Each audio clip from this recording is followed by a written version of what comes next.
بسم الله الرحمن الرحيم نحمده ونصلي ونسلم على رسوله الكريم أما بعد فأعوذ بالله من الشيطان الرجيم بسم الله الرحمن الرحيم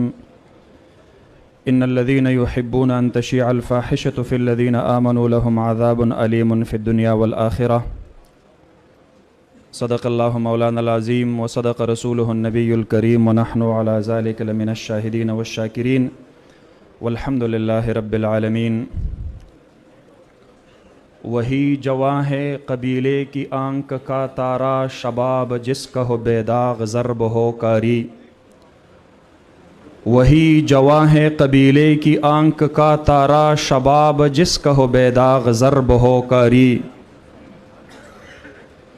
ہو اگر جنگ تو شیران غاب سے بڑھ کر، ہو اگر امن تو رعنا غزال تاتاری۔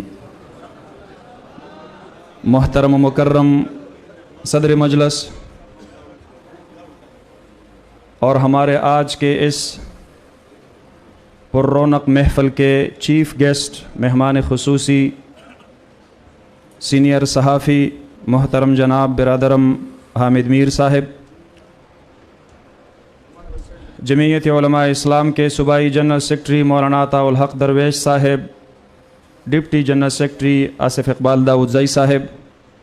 سیکرٹری اطلاعات محترم جناب حاجی عبدالجلیل جان صاحب، ہمارے میزبان مکرم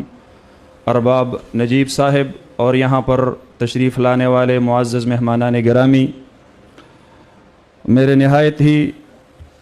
محترم برادرم صحافی کاشف الدین سعید صاحب،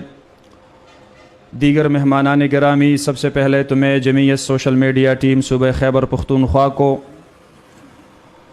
آج کے اس کامیاب پروگرام کے انعقاد پر پیشگی مبارکباد پیش کرتا ہوں اور انہیں خراج تحسین پیش کرتا ہوں کہ ایک ایسا منظم پروگرام تشکیل دیا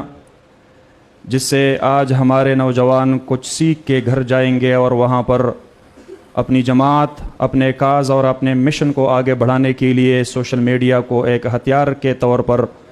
استعمال کریں گے۔ کلمات تشکر کے بعد میں صرف ایک بات آپ کو گوش گزار کرانا چاہتا ہوں۔ ایک دور تھا جب تلوار سے جنگیں لڑی جاتی تھی اور وہ کسی بھی جنگ کا مؤثر ہتھیار ہوا کرتا تھا۔ وہ فرسٹ جنریشن وارفیئر کے طور پر یوز ہوتا تھا، پھر اس کے بعد سیکنڈ جنریشن وارفیئر کے طور پر دنیا نے ترقی کر لی، بندوق مارکیٹ میں آ گیا، توف و تفنگ آ گیا، اور پھر دنیا نے اور بھی ترقی کر لی۔ تھرڈ جنریشن وارفیئر کے طور پر جدید مؤثر ہتھیار آ گئے، ہوائی جہاز، جیٹ طیارے، کیمیکل اینڈ بایولوجیکل ویپنز، بہت بڑے پیمانے پر تباہی لانے والے ہتھیار۔ دنیا اس کو اپنی برتری کے لیے استعمال کرنے لگی، اور اس کے بعد ایک فورتھ جنریشن وارفیئر کے طور پر ایک نئی چیز مارکیٹ میں آ گئی، پراکسی وار، کولڈ وار۔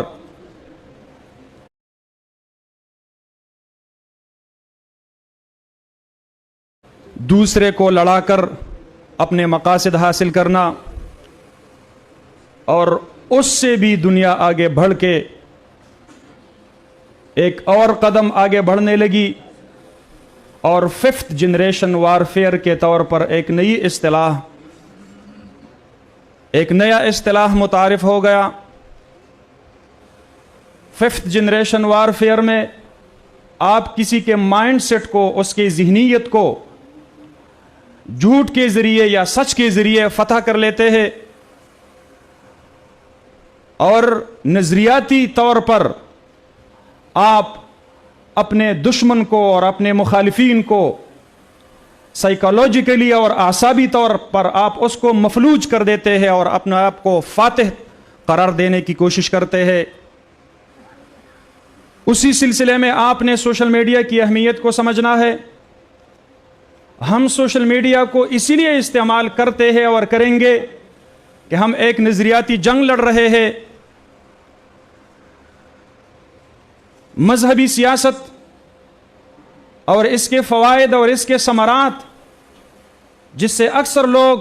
بے خبر ہے، اس کے لیے ہم سوشل میڈیا کو ایک مؤثر ہتھیار کے طور پر استعمال کرنا چاہتے ہیں. میری تجویز ہوگی اپنی کم علمی اور کم فہمی کے باوجود 3 چیزوں کو مد نظر رکھنا چاہیے. ایک، جو کرنٹ ایشوز ہوا کرتے ہیں، کرنٹ افیئرز ہوا کرتے ہیں، جو حالات حاضرہ ہوتے ہیں، اس پر نظر رکھنا اور اپنی جماعت کی پالیسی کو سمجھنا اور سمجھنے کے بعد اس کو لوگوں تک پہنچانا. اس کے لیے گروپنگ